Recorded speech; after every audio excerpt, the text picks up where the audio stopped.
Hey everyone, welcome to the Construction Marketers Podcast, where we teach you how to create the best content in construction. I'm your host, Jonathan Core, and today we're chatting with James.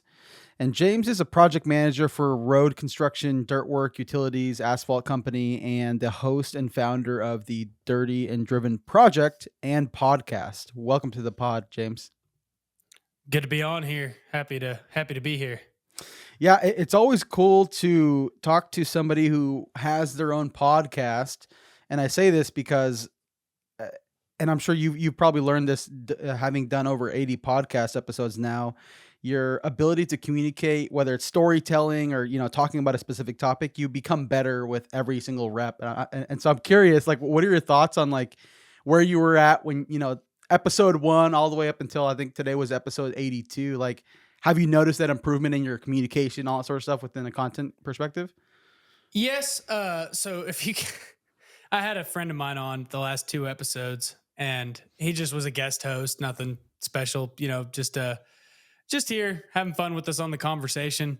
And he was like, "Man," he goes, "I never really noticed it until I've been on the show." But he's like, "Man, I suck at this. I'm not very good at podcasting." But he's like, "You guys are so much better." I was like, "Dude," I said, "We've done so many episodes, and this was your first one." I said, "First of all, you did really well. I mean, he was just right here. I mean, we try to make our setting to where it feels like we're just having a conversation. There's no mics or cameras, but he's just listening back to himself, being overly critical. But yeah, I mean, I don't even want to go back and listen to episode one because I don't even want to hear myself back then. I remember I used to actually like edit my shows and like really get out the ums and ahs and stutters and pauses. Now I just kind of hit upload on whatever we record and don't cut anything out. It's just, you get better, you learn how to articulate yourself better, but it's like you said, every show's a different rep, a different topic, and sometimes you nail it and sometimes you walk away and you're like, that sucked. It's interesting you say that because I used to be overly critical as well for myself and like from a podcasting perspective, because I also say ums, ahs. I have like filler words I use outside of that. I do stutter, especially when I start talking really fast. And I was on a podcast a few months ago, and when I saw the edits for the video, and I think there's a software, Descript, if you've heard of that before. So there it basically allows for you to type in words or remove words, things like that. It's all like through like some sort of document. And Hmm. the individual edited that way. They removed all my ums and ahs. And from maybe from a video standpoint, it wasn't as enjoyable. Maybe like from a audio standpoint, it might have sounded better. But when I watched the video, I was like, like you just see all the cuts and edits. And but honestly, I realized me actually leaving a lot of the ums, ahs, and not really overproducing it or editing it from that standpoint, I feel like got more engagement because people are like, "Oh, I'm actually listening to a human now." Yeah, and that's something I learned is now in the beginning we were really bad. So it was a different scenario, but yeah, people want to hear the real thing, especially our audience is the blue collar people. I mean, it's not the white collar guys, it's not the prim and proper folk. It's the guys that are out working and they see and hear through bull. So if you're feeding them an overly polished, overly produced product, it's not for them. They want the real thing. They want the raw, unfiltered deal. And that's kind of what we're about. Is just raw, unfiltered.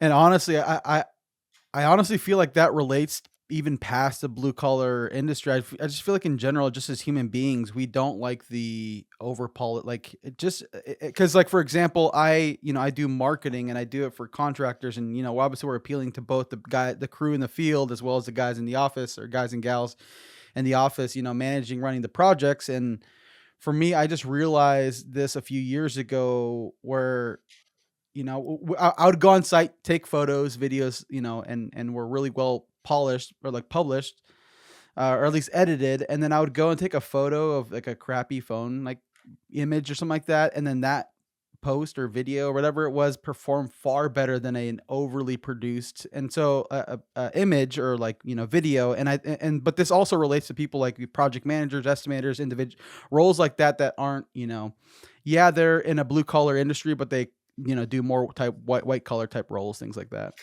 Yeah. Yeah, it's just so important to keep it real, man. I mean, that's one of my biggest things in all of life. Like, to go deeper than just podcasting or content or anything like that, you got to be yourself. You got to be real and you got to show that side of you no matter where you're at. I mean, people listen to my podcast and sometimes they go, "Hey, you guys are a little crude for me." That's fine. If you don't want to listen, then that's cool. I mean, it's not for you then.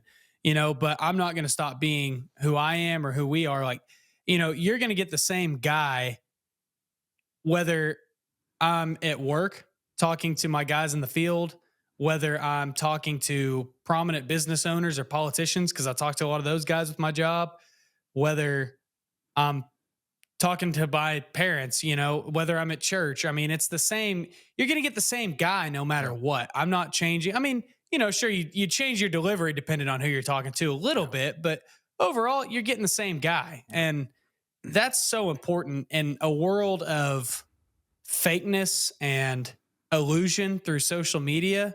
It's important to show the real side and give people an outlet that is real. Yep. No, that's extremely well said. So you obviously alluded to, like a lot of the content you're creating is geared towards blue collar, people in the industry, especially too, like I was reading on your LinkedIn, it's, geared towards younger generation, all that sort of stuff. Before we get into kind of the dirty and driven project and podcast, I'm curious, how did you land in construction? What's your story leading into construction? Man, I wasn't born into it like a lot of guys are. My dad is a lawyer, and neither of my parents are what you would call blue collar. They never really have been. They are hard workers. They're self-made people. That my dad started from the bottom and worked his way up, and now he owns a one of the bigger work comp law firms in Oklahoma, and that's awesome on him.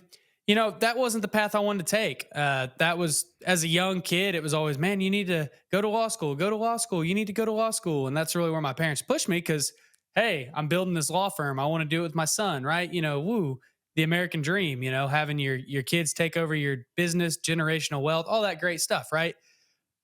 Well, it was an absolute snooze fest to me. I was like, man, I don't want to be a lawyer. This looks terrible. And it's great for some people. It just wasn't for me. So I'm 15 years old, really where it started. I mean, I've always been fascinated by it as a little kid that, I was playing with Tonka trucks and, all that good stuff. But uh, I was never around it. My mom would really make sure to expose me to construction sites just to show me, hey, this is out there. We'd go to like the little touch a truck events and all that, but that's not really where it started for me. Where it started for me was I was 15 years old and my parents told me, hey, you got to buy a truck. We're not paying for it. And I was pissed. I was like, what do you mean you're not? What? I thought you gave my sister a car. And they're like, well, we had that car and it was kind of a piece of shit. So you, if, whatever you get, you're paying for it. And I was like, what the hell, man? So I'm 15 and a half years old. I ain't got no money. I mean, I whenever it came to birthday money or little side jobs I do or whatever you do at 15 to make money, dude, I'd get that money and it came and went like water. So I had no money and I was like, man, like I want a nice truck. I don't want some beater old tin can thing. So the highest paying job I could find was for a landscaper and light construction company. So building hardscapes, landscapes, stuff like that. And he was working in my parents' front yard and he pretty much said, hey, I'll hire you if you come work for me this summer after you turn 16. And he actually hired me before I was 16. He'd come pick me up and I'd work for him. So that's kind of where I got my start. Well, meanwhile, we're working in the backyards of all these big construction owners in town. And we're doing some little jobs for some, that the big dirt guys don't want to mess with, things like that. And that's really where I got my start. I mean, I learned the very fundamental basics of heavy civil construction working as a landscaper. I always joke that, I wasn't building highways, I was building patios.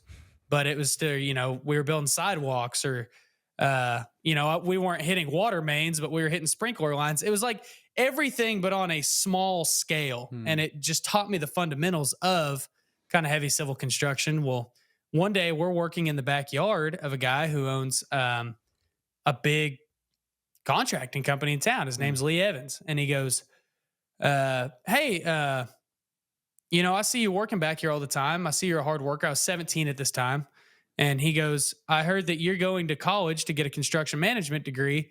Would you want to consider coming to work for me? And I'd been working for him for, a year and a half at this point in his backyard and stuff for this landscaper. And I was like, man, I really appreciate that, but I ain't got no interest in building roads. And I said it just, I have no interest in building roads. Said it just like that. And he goes, oh, yeah, well, you ever change your mind, let me know. Well, I just kind of kept following that path. Somewhere along the line, somebody, because I didn't want to go to college, and somebody in town, a dirt contractor, told me that I should consider a construction management degree, blah, blah, blah. That's kind of how I ended up going the college route because my parents were really pushing me for it. And I was like, I really don't want to go. And they were like, well, just go this route. So, uh, yeah, anyways, that's kind of how I got into it. And then I went to college. And then after uh, a year of working for a building contractor, I realized that building buildings is kind of boring and not very fast paced and not for me. So that's kind of where I took the shift to go to the heavy civil route and build roads. And that's where I've been ever since. So, like, obviously, you mentioned, like, you started in the, landscape, hardscape, a smaller scale, and eventually now have evolved into heavy civil. So now talk me through. So, like, that's kind of the story as far as how you got into construction. Why did you stay? I just liked it. I think that I was kind of lost as a teenager because I didn't know. I mean, like most kids, I mean, you got to make a decision by the time you're 18 years old of what you want to do. And I looked at a lot of different routes. I considered, being like a mechanical engineer. I considered, just going to like business school. I even was this close to going to the Coast Guard Academy and joining the Coast Guard. I looked at a lot of different avenues and angles, but ultimately, I'll tell you kind of what got me is one, I didn't want to go to law school and be a lawyer. I didn't want a desk job. Pretty much what I wanted was, all right, a job where I'm in control of my schedule. I've got deadlines that I got to meet that are not, just a boss telling me to put TPS reports on. I'm kind of in control of my own self, my own destiny. And I'm not at a desk all day. I can be if I want to be. I can be if I need to be, if I'm hurt, if I'm injured, if I get old and I don't want to, be out in the field anymore. But I can be out in the field if I want to. I kind of wanted that. And construction was the best place that I saw that happening. Um, what made me stay, because after my freshman year of college, I was like, damn, construction, I don't think it's for me because it was all building focused. Hmm. And it just like I said, building buildings really bored me. And I didn't really know much about road construction at that time. But there's a big contractor here in Oklahoma, Allen Contracting. They came and spoke to us and they started showing us pictures of their job sites. And they're like, this is road construction. And I was like, oh, they're like, it's big equipment. It's raw. It's heavy. It's rocks. It's dirt. It's concrete. It's asphalt. It's just moving the earth and paving it down. It's fast paced. It's not slow. You're not arguing with architects over the color of mortar on this building and stuff. And I thought, well, that looks pretty cool. That looks way better than what I've been doing. So uh, I called up Lee Evans, the guy that I said I had no interest in road construction. I said, hey, can I come work for you for a summer? And he said, let's do it. So I stayed because I went and worked there and I was like, okay, this is cool. This is fast paced. It's never boring. It's every day is a new day. You're on different jobs all the time. Like, this is cool. I really like this. And I'm seeing all sorts of stuff and learning a lot. And I mean, I've been working for him since then. Yeah, and correct me if I'm wrong. You started when you started working for him. You started. like boots on the ground in the field, and then eventually worked your way into the office, or did you start right away just as a PM, or what did that look like?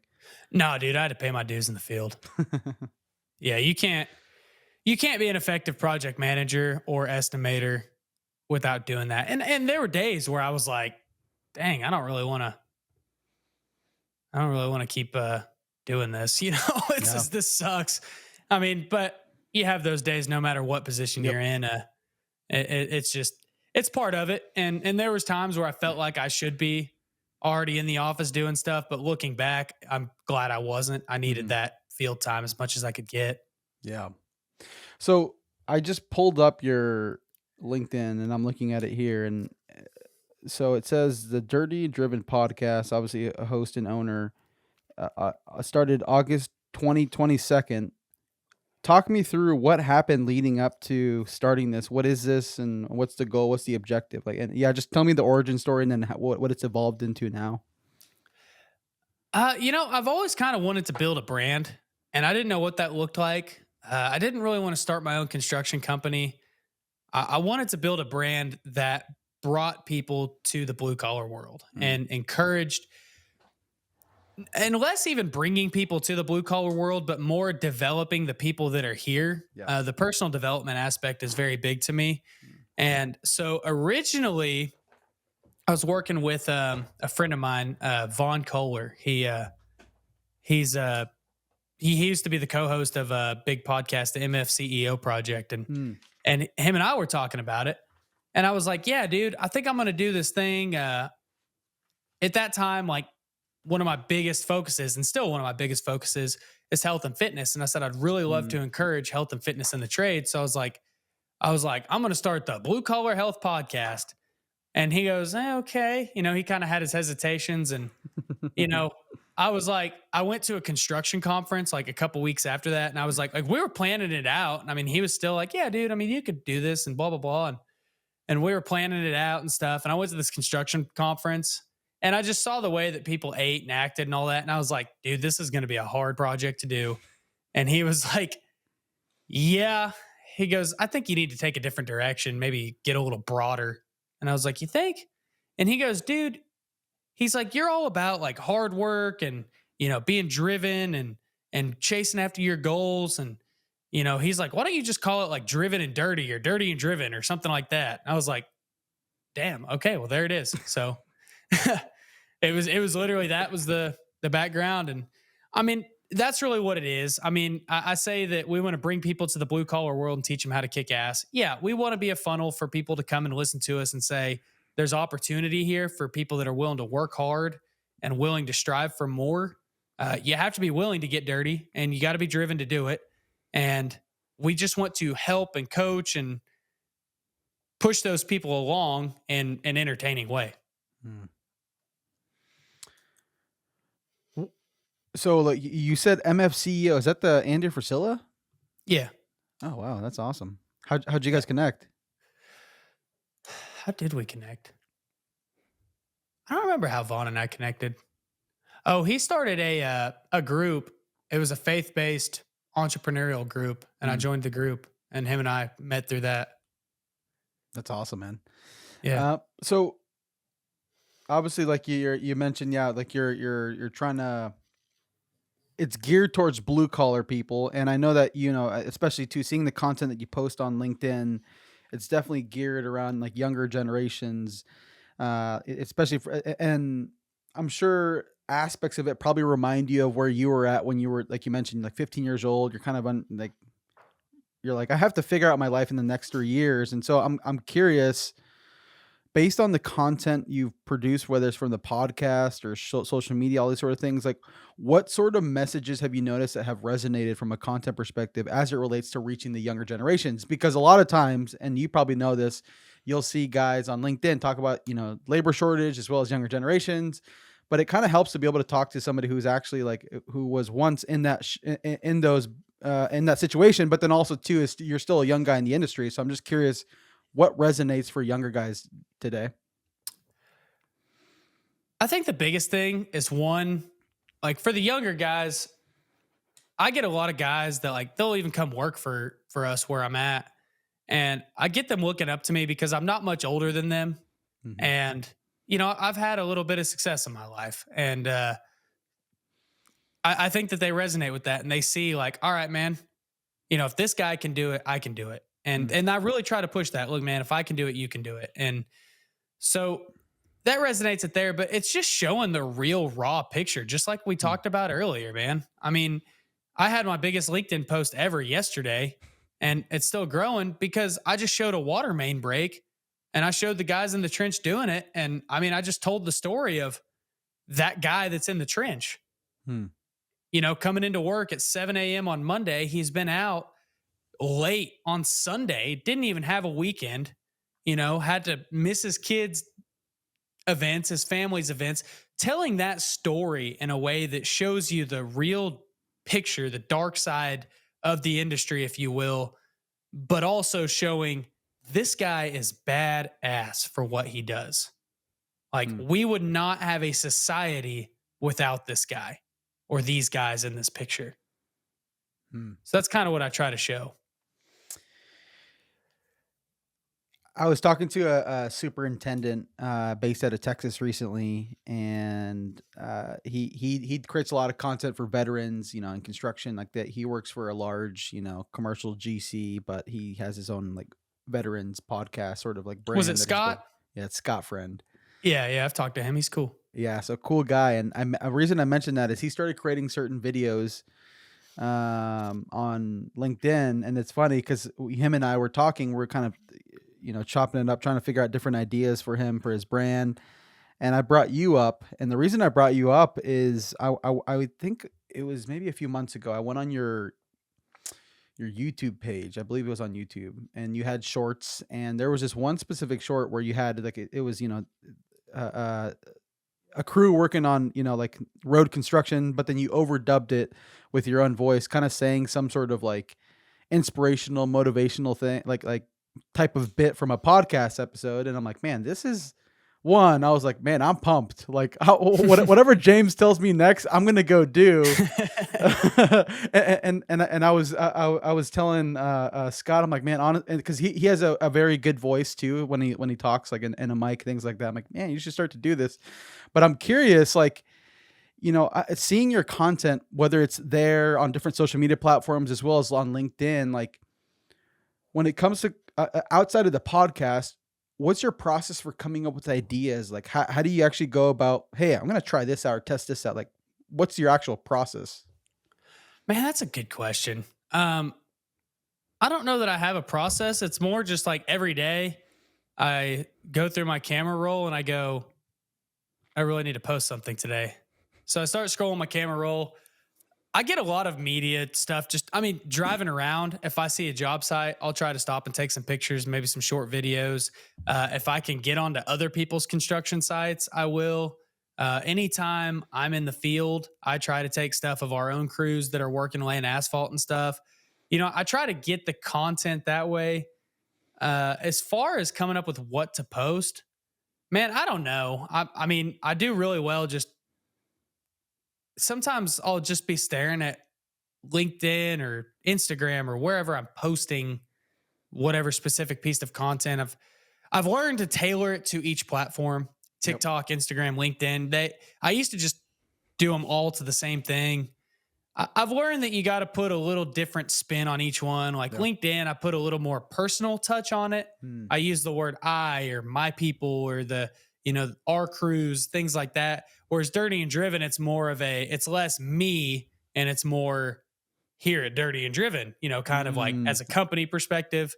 Uh, you know, I I don't know. I mean, it changes a lot my process, I guess. If I have a clip from a podcast that's real motivational, inspirational, then um, sometimes I'll put it over a cool video. Like if I have a cool Yep. video that I want to post, I'll try to find a podcast clip to put with it. Uh, or sometimes I mean it's literally just like I put our podcast into a AI video editor that automatically generates reels, and I mean I just post something from that. I usually do that once or twice a week, just to get the podcast stuff out there. Um, But I do kind of have a little bit of a system. Like Mondays, I try to post something motivational on a Mhm. Monday, get people going. I mean, I hate people that are just like, oh, it's Monday again. You know, dude, we're here over 50 to 60 hours this week. We're here a lot.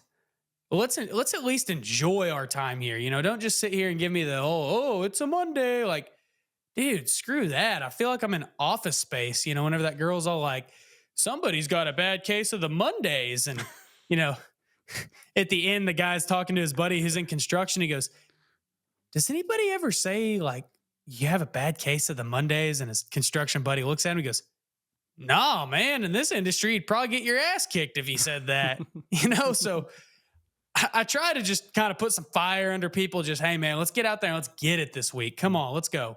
Because I don't know. Some people work as the most stable thing they have in their life. And Mondays are hard for them because they're just thinking about their hostile home situation on a Mhm. Monday. So, hey, man, you're here now. You're the star. Let's do this, man. So that's Mondays. I like to be a little motivational, just with whatever I post. Positive, let's Yep. start the week on a good note. Tuesdays, I try to plug the show. That's whenever our show's released is Tuesdays. I usually try to put one of the more serious moments from the show clipped on there. Sometimes it's over a video. Sometimes usually it's just us talking. Uh, Wednesdays, I try to really promote mental health Mm. slash personal development because that's such a thing that people in this industry are hungry for right now. Yep. Is so many people are screwed up, man. And we're all big macho manly men, right? We don't want to talk about it. Well, now you get somebody talking about it and they go, damn, dude, that resonates with me. And I needed that today. So Wednesdays, I try to dedicate towards that kind of stuff. And sometimes it's not mental health, but it's just, hey, here's how you can get better. Practical, easy steps. Let's do it. And that's what I try to dedicate that to. Thursdays, I usually just try to put something cool out there, something construction related. Friday, I usually try to put a funnier moment from our podcast up. Um, if we have a good reel that we can post, and then if I do post on the weekends, it's usually something stupid. So that's kind of my structure, if you will. But usually it's every day me looking at I don't plan it out. I don't pre-make Yeah. content. It's usually just like, I guess I need to post something today. And I kind of put myself on the spot and I say, all right, buddy, you got 30 minutes. You got a lot of shit to do today. Make this post and let's get it done. Let's move on. Boom. So you alluded to your first viral post that you said it was what was it? You said it's yesterday. Yeah, and I'm just curious because even too like when the cool part. I know that you gave some structure to what how you like to approach your content. But the cool part I would say from your content, even just seeing it and obviously engaging with it, is it seems like I don't know what I'm gonna get, and that's a good thing. Like I don't Mhm. know, like it's not a predictable. Hey, we know James is gonna talk your post about like it's either communicated in a different, unique way, or sometimes maybe some other thought that you have is more top of mind. You're like, hey, I'm gonna talk about that. But I'm curious because I was looking at like if I look at engagement, for your content, you had that dog post that you made 4 days ago. That one got really good engagement, but then obviously the one from yesterday, you're 850 likes and you got all these comments and reposts.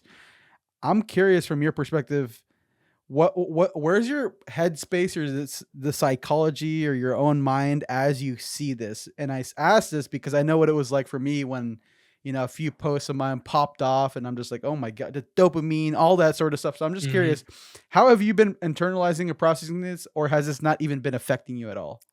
Dude, it feels good. I'm not even gonna lie. Like, I'd love to just give you the stone cold, like, I don't give a shit about engagement, dude. It's whatever. But I, I was I was shocked whenever I opened up LinkedIn this morning and I saw that it was at like this morning it was at like 500 likes. I was like, whoa, okay. It was at like 100 whenever like I looked at it last. And I have to limit myself on social media Yeah. because it's really easy to get addicted to that dopamine. And I really have to limit myself. After I post, I try not to really get on there too much. Like I'll scroll through, before I post, kind of get some inspiration for what I want to do, talk to people on there, look at some stories, things like that. And, Yep.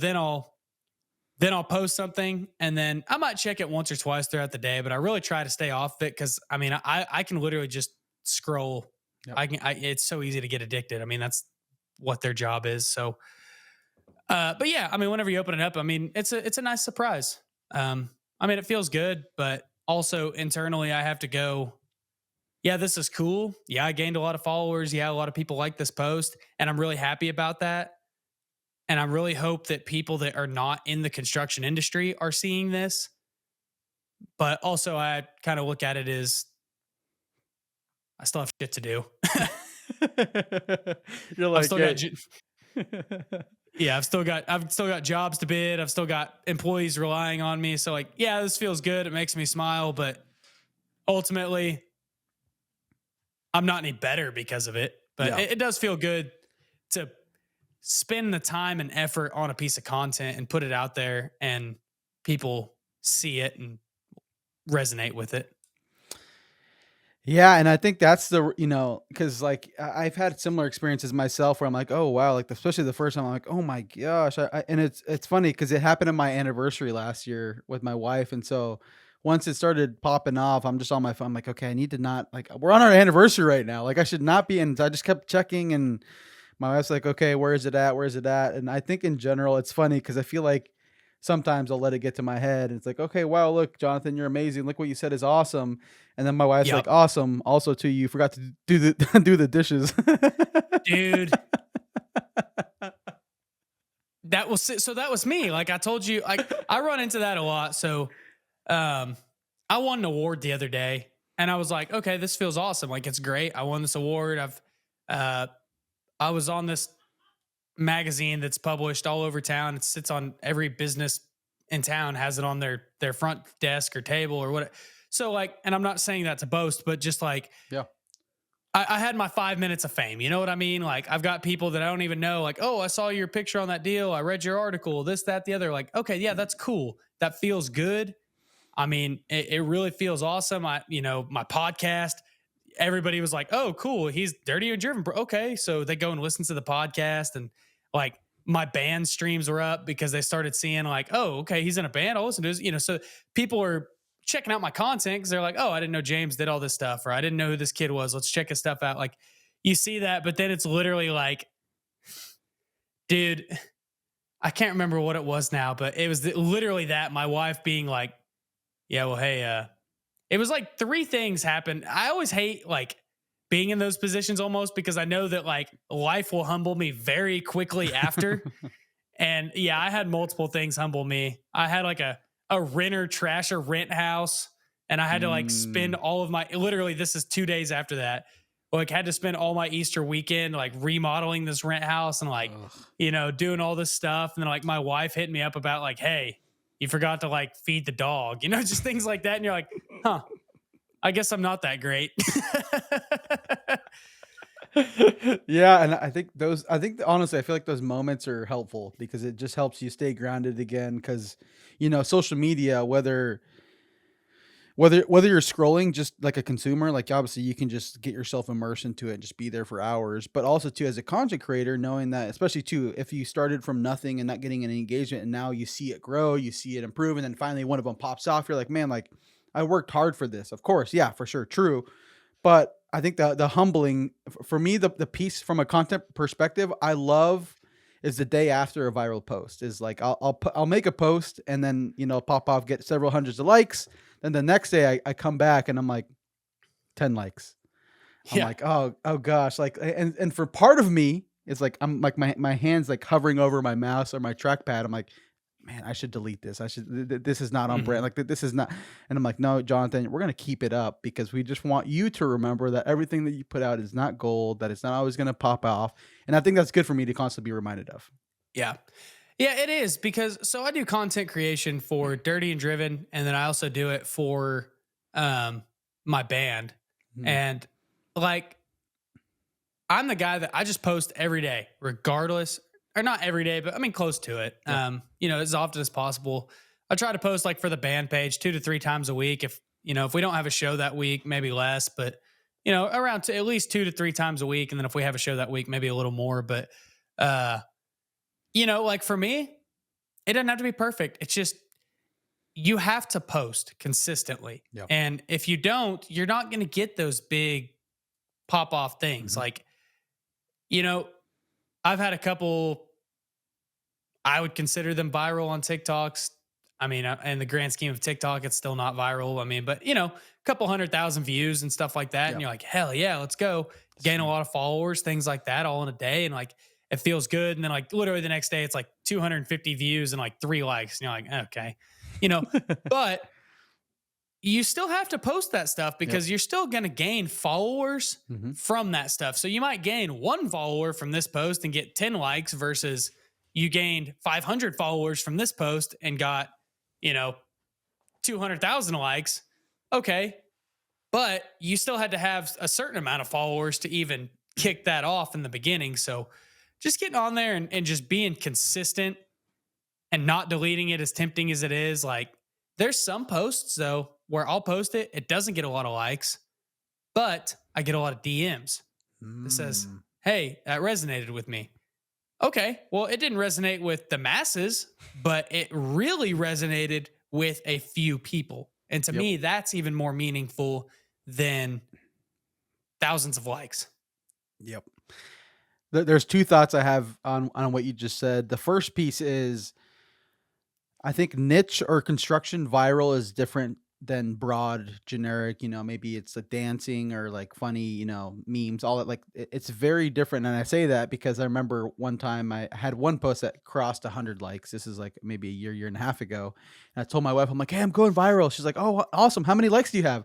I'm like, 100. She's like, that's not viral. I'm like, it's Yeah. viral for LinkedIn. It's viral for construction and specifically commercial because that's the kind of pocket that I stay in. I'm like, this is a big milestone. And she's like, oh, okay, nice. And so Yeah.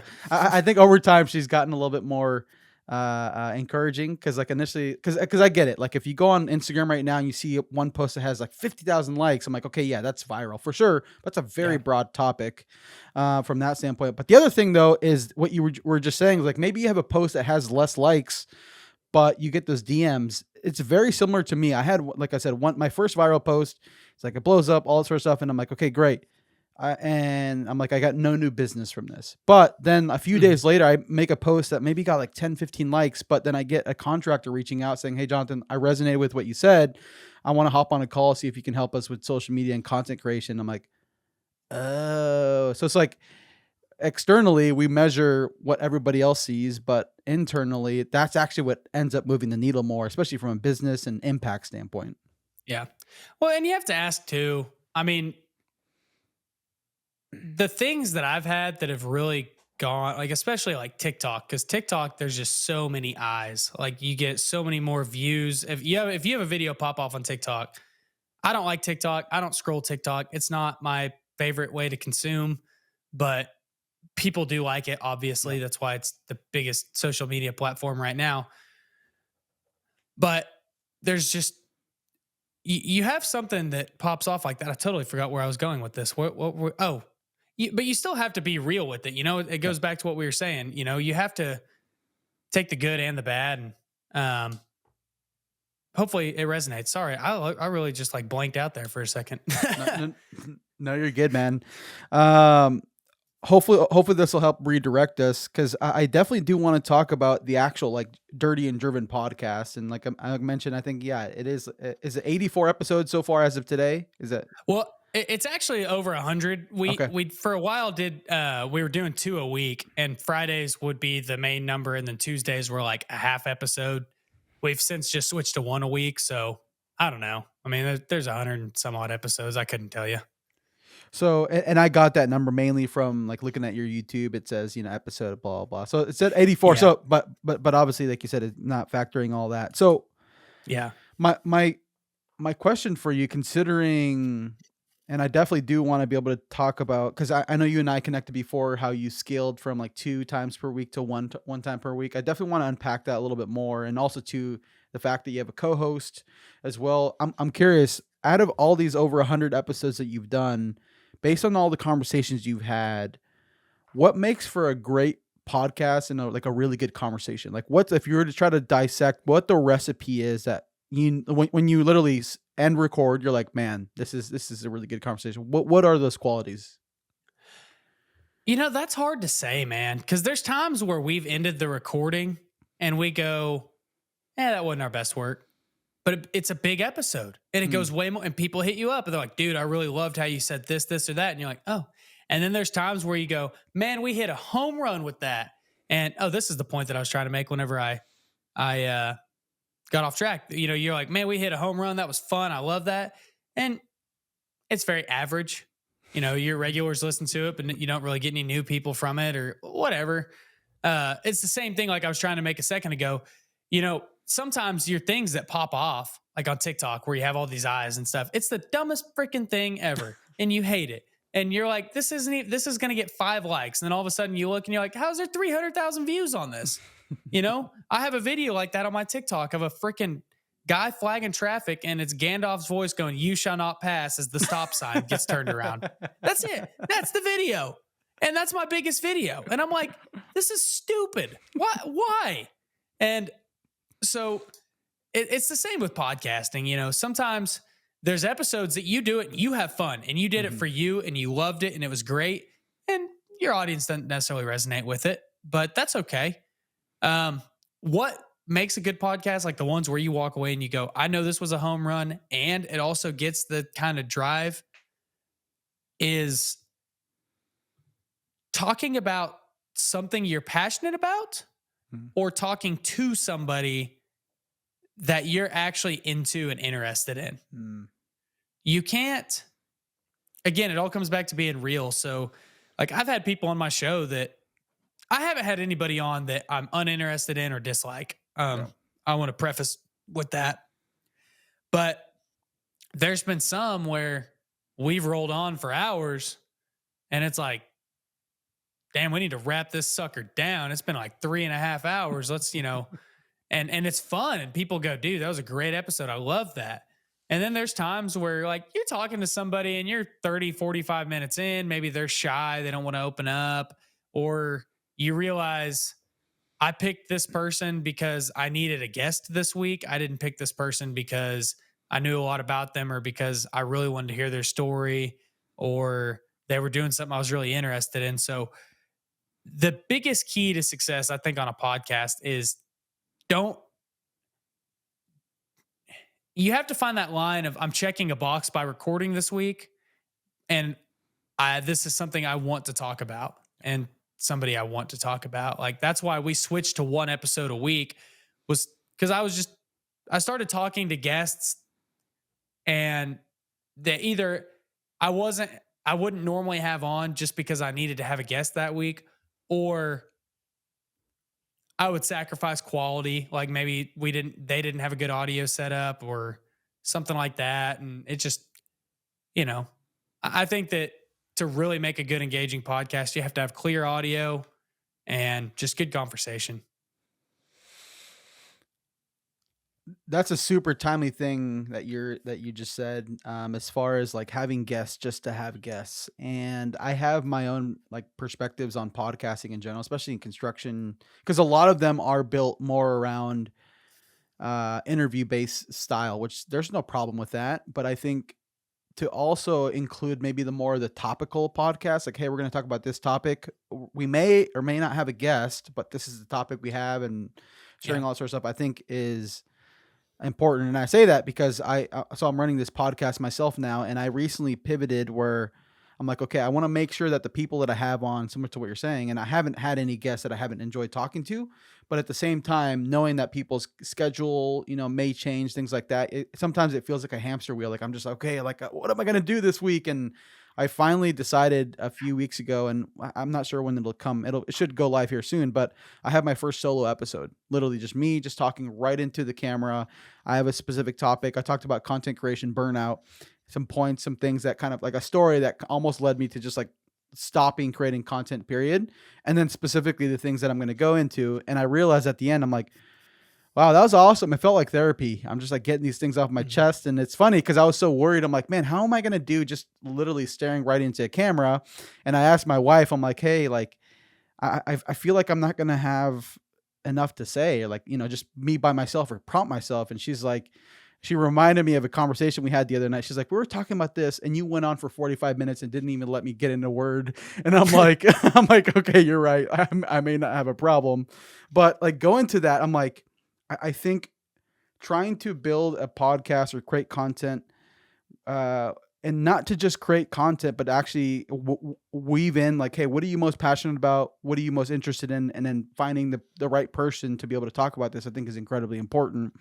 But one of the things I wanted to ask you is you have a co-host, and from the first episode, it sounds like it's a different co-host from like your first maybe Yeah. few go rounds, and so eventually now you have, and if you want to talk about him or share who he is exactly, totally cool. But I wanted to ask, how has the dynamic of even having a co-host and maybe even just both you just chopping it up about a specific topic, how has that helped the quality of the conversation and the podcast overall?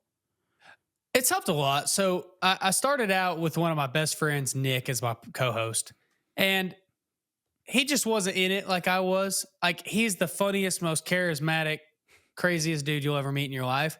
Behind a microphone, he's just kind of like, "Hey guys, what's up? This is Nick," and I'm like, "Dude, be yourself. Forget about these microphones. So it just was one of those deals. He wasn't committed, and I don't think he was ready for that time commitment, which is cool. I mean, Yeah. no hard feelings. He's still one of my best friends. Like I whatever. So um I went co-hostless for just a few weeks, and then I found my man now, KCD, and dude, it changes it. I mean, for me, Mm. like I can do a solo episode, and I did a few early on, and I'll still do some here and there. I haven't done one in a long time, but that doesn't mean I won't.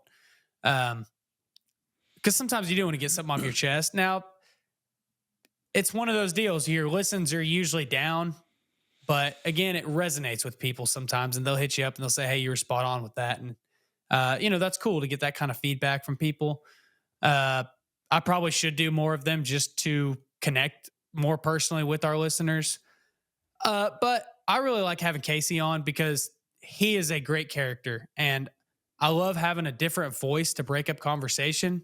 I mean, sometimes like where I had my little lapse of memory a second ago, he can catch me on that stuff. And I mean, what's an awesome dynamic is he reels me back in Mm. too, which makes it perfect because he's 47, I'm 25. I get, I'm like, personal development. Let's go. Let's freaking like take over the world, scorch the earth. Let's get going. And he's like, you know, he's your average blue collar dude. You know what Yeah. I mean? Like, so he's who I'm talking to on this podcast. So sometimes Mm. like I get going on something that to me, like because of the echo chambers that social media creates and things like that, to me, I'm like, yeah, this is what people want to hear. This is what they want to talk about. Cause I've been listening to Andy Frisella for years. And I mean, it's got, piss and vinegar and, shit and fire. Let's go. And, sometimes Casey's like, yo, dude, pump the brakes. Like, let's like, okay, you tell me I need to go like work out more. Well, blah, blah, blah. He asks the questions and that like your average blue collar listener is going to ask. And he asks them in a funny way. Like he's so good at being a co host that I mean, the Dirty and Driven project is just as much Casey as it is me. Like as far as the podcast goes, I mean, it for me, it makes a big difference. And on an interview, it's so great because he thinks of different things that I want to that I wouldn't think to ask, and it's just fun. And sometimes him and a guest might resonate better than me and a guest. He might have more in common with them, or he might be able to take it a different turn. So um, it's just different. I mean, and it's hard to find a good co-host, and I'm very fortunate to have a guy that's committed to him as he is, as just to do it week in and week out. I like the way you guys start your guys' conversations because you guys just start talking. Like you guys, it's kind of like and I'm not sure how it goes. Like the pre show sort of setup. I wonder if you're just talking and all of a sudden you're just like click record and then you just start talking and you just continue on. But honestly, I feel like I really like that structure because it kind of breaks it up. It feels as though I'm not listening to a podcast. It feels as though I'm a fly on the wall in your guys' conversation in the same room, and you guys are just you know chopping it up. That's what we want, We want it to be a hangout. And like if anytime like we're done, usually Casey will text me or I'll text Casey just like enjoyed the hang today. You know what I mean? Like to us, it's hanging out. And early on, I pushed I tried to do that, but just like before Casey came around, it was hard sometimes to get that just fun conversation. But him and I, like, I mean, we text all the time, we talk on the phone a lot. Like we're just bros. You know what I mean? Yeah. So just the random stuff, like it's it's just natural. It's just fun conversation and like that for me. That's what a lot of listeners want. Like I've listened to a lot of personal development podcasts in my time. To be honest with you, there's so many people putting out personal development content. It it it just burns you out. Like No. anymore, the podcasts I listen to are comedy Mhm. and a little bit of personal development, but it's less dense stuff. Like I deal with dense stuff at work all the time. I deal with stressful things. I deal with I want something different, positive, uplifting, something that's going to, not make me think as much. Like I need to Yeah. think less because I'm always thinking anyways. So I like to listen to that kind of stuff. Well, I want to do that, but I don't want it to just be a total just waste of somebody's time. You know what I mean? Like No. I want people to get value out of it. So I kind of try to put the medicine in the candy. Like, all right, we're going to Mm. talk about this stuff. We're going to make, jokes and fart jokes and talk about chili cheese conies from Sonic and all that. But okay, we're going to record for an hour and 20 minutes. Around 45 minutes to an hour. Let's stop with the random side stories and stuff like that. Let's actually get into a topic, talk about our personal life experiences in that topic, and then that's it. So Mm. it's funny, it's entertaining, but then at the end of the day, it's also here's a topic of where people can develop, or here's some struggles we're going through, and hopefully we can relate with people through that. And I feel like honestly, that's how you build a strong and loyal following. Is not just by being so, hey, here are 5 tips on how to blah blah blah blah blah in construction. It's like no, like you try to connect with them first from like a relational standpoint, and then eventually you go into that because I feel like in general, like you think about somebody giving you advice. Typically, you'll listen to the people obviously that have been there and done that, but mainly connect with you first as a human being, and then say, hey, like, have you ever thought of this? And like they approach it from that standpoint versus no, hey, you should be doing this. I'm less prone to listen to somebody that just tells me what to do versus somebody that I built a relationship with, and then eventually throughout that conversation, end up bringing something. Hey, have you thought of exploring this? And so I just wonder if that even that sort of dynamic is being translated in a podcast form because I definitely get that from even the intro, like how you guys intro your guys' podcast. Yeah. No, it's just fun, man. And dude, the biggest thing, like in the creative space, people look at it and for a long time, I wanted to just like figure out a way to do the dirty and driven stuff full time. Mhm. I still want to, but also like in the creative space, it's really easy to get burnt out. Yep. If you don't stay true to yourself, if you don't be real with yourself, and if you don't make content that you're excited about. Yep. Like if you just are always serious, here's 5 tips to be a better contractor. Like, I mean, if that's what you're passionate about, great. But at some point, you're going to go, dude, this is the same over and over, and I'm bored of it. You know what I mean? Yep. So that's why Casey and I, we try to make it a hang. We want to Yep. have fun and keep it loose. Same with social media content. Like you scroll through, and I mean, there's some pretty dumb videos on there. And I mean, we've got even more dumb videos that we have ideas for that we're going to start making here in the next couple of weeks. And it's just because it's fun. I Yep. mean, not everything has to add value. Not everything has to be polished and created to go viral. Sometimes you just make things that you're like, man, I'm proud of this and I want to put it out there. And Yep. sometimes those are the things that get 5 likes on TikTok, but Yep. whatever, I made it because I had fun doing it, and that's all I care about. Yeah, and that's definitely the balance I'm trying to figure out now. And the example I give is, I used to be a music director at a large, 10,000 plus member church here in the Pacific Northwest. And so, we'd do huge conferences. We recorded, a record, EP. We were living the life. But at the same time, though, from a creative standpoint, like, the music we were playing, although, it was good music we were playing, it would like if you ask me, hey, is this what I listen to? Is this what I want to play every day? Not necessarily. And it was only until I left that whole world and realm. I'm still a musician. I'm still a part of band, but with the band now, we're literally less focused on we want to blow up, we want to go big, and instead we're like, no, we want to play, record, write the music that we care, and even if it's just us that care about this music, that's more than enough for us. And the cool part of the process is other people have really enjoyed our content. I honestly wish we could write more content. Everybody's kind of scattered now, different living in different states. But in the same way, I feel though as though I'm having that realization myself now, where I'm like, okay, yeah, obviously my business and line of work is content creation, social media, all that sort of stuff, and sometimes I feel kind of a slave to the system or the process. But I was like, no, how do I find ways to weave in kind of the fun aspects or the aspects where like, hey, I'm creating this. Like, yeah, I'm gonna have some helpful, valuable content for the audience, but this is a selfish post right here. Like, this is just about Yeah. like what I want to talk about or create. Yeah. Yeah. And we have that like on our podcast sometimes. Like we have guests on that aren't really construction related, but they're cool Mhm. people. Yep. We want to talk to them. And people resonate with that. From a music perspective, yeah, dude, like there's times where like our band, like we make a lot of original music and we're really proud of it. And like just to go sit in a recording studio for the first time, I'm in there, like it was surreal for me. I was like, dude, I've dreamed of this since I was a little kid, being in here making rock music in a studio. Let's do this. This is cool. And like I was like, I don't even care if anybody listens to it. Now, kind of like people do listen to it and people do really like us. And to me, that's amazing. And playing shows is fun. And like you get times where people are asking you and requesting, you guys should play this and you guys should play that. And oh, do you know any of this? And like if we played all the requests that everybody asked us to do, it would be miserable. It's like, Yep. no, dude, we want to play our music that we Mhm. wrote and that we're proud of, and a few covers that mean something to us, Yep. and maybe a couple just because they're fun. Yep. That's So what it's about. let me before I ask you the last question. What are some of the bands that you guys cover?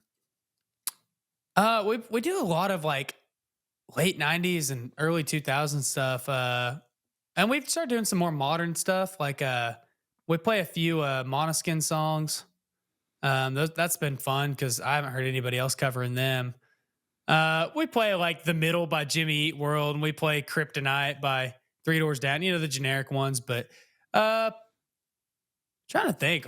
A lot of our covers are they're not covers that most people play. We play a couple Killer songs. Um Dang, you put me on the spot now I can't even No, think you're of them good. all. No, you're good, man. Well, and to be fair, Iris, yeah. Iris meant to live, songs like that. We'll switch foot in there, it's fun. Yeah, that's great, and and yeah, you went over and above and beyond there because I asked for one, so that was super helpful. So I didn't mean to put you on the spot. We'll do one cover at least when we're playing live. Now that we're all scattered, we haven't played in a show in a little bit, but we would do like Radiohead. Yeah, So that's kind of our genre or kind of pocket within music, nice. things like that. But so my last question for you, I would say from a content creation standpoint, I have my inspirations for content, whether they're brands, media companies, or actual individual creators. When you think of like content creators that inspire you, whether it's the type of content you create or just whether it's creating more content or just any sort of inspiration you get from other content creators, who are some of those big names or who are some of those individuals that just like keep things going for you? From like a big perspective, First Form. I Mm. mean, they are so good at content and they've only gotten better. I think that they've really shown at scale that hey, we can be a big $1 billion company, but we can still show you the real side of us. It's not polished corporate bull. And I that's cool. Um, Man, there's a lot of people on LinkedIn. I wish I was a little better with some of their names that post a lot of like just stories that I really enjoy reading. So Mhm. like and I apologize, I can't think of the guy's name right now, but he does a lot of like AI generated images of construction stuff, Mm. and he just tells a story of like what that person's going through. And a lot of times it's like the darker side of construction, and Matt it's Oley. pretty cool. Yes. Yeah, that's it. Yeah, and it's cool, man. I like that. I like that kind of content. That definitely kind of inspires me a little bit. And just a lot of the small guys, man. There's just a lot of small contractors on like Instagram and stuff that just I'm buddies with. My friend Chad Portek, the real Any Dirt Works. He's just him and I talk all the time, and he posts good content. I mean, it's just him. He's a one man show. Brandon over at Elite Earthworks, like guys like that, they do a good job posting content. They own their own construction company, owner operators, but they look a lot bigger than they are because they post their equipment, they post the jobs they're doing, they post just the real stuff they're going through, or hey, this machine's down and this is what I'm doing, or hey, this is what I'm doing on this job. They just take time to explain it. Like, I think that's really cool whenever guys really just show the nuts and bolts and the raw side of it. There's definitely a really good clip in that, you saying like it definitely fired off a lot of ideas on you saying, coming across as kind of bigger than you are. Like in a sense, like social media is a big amplifier. Whether you're just one guy just starting out, you can definitely find ways to make your mark through social media. Um, so yeah, so if people are interested in learning more about you, connecting with you, whether it's on the podcast or ask questions, things like that, what are some of the best ways to connect with you? You can follow me on any major social media platform, uh, Instagram, Facebook, LinkedIn. I'm at Dirty and Driven on Instagram or TikTok, or Facebook is the Dirty and Driven page. You can follow me personally on Instagram at JL Devinney. You can follow me on TikTok, not TikTok, LinkedIn at James Devinney. Um, that's the easiest way. You can DM me. I'm pretty open. If you DM Dirty and Driven, it's gonna be me. Or you can go to our website too. If you don't have all that stuff, you can go to our website and you can hit connect, or I think our email's on there, dirtyandriven@gmail.com. So pretty easy to get a hold of. Cool. Well, thanks so much, man, for coming on the pod and yeah, just like unpacking obviously your story within the industry as well as what you're building now, from a dirty and driven standpoint, as well as the brand and all the aspects to content creation, creativity, podcasting, all sorts of stuff. Thanks so much for coming on the pod today, man. Yeah, man. Hey, by the way, what's your band's name? My band's name is Blyn, Blyn. BLYN. Are you guys on the streaming platforms? We're on all streaming platforms. Hell yeah, I'm gonna check you out. You can Yeah, check us out at Fading Fast. Fading Fast. Okay, based out of Oklahoma, right? Yeah. Okay, perfect. Yeah, I'll definitely check that out. So, and also for those of you listening, check both of our bands out. Let us know what you think. If you don't like it, keep that to yourself. But if you love it, let us know. Hell yeah. All right. Well, thanks, man. Thanks for coming on the pod. Yep. Thank you.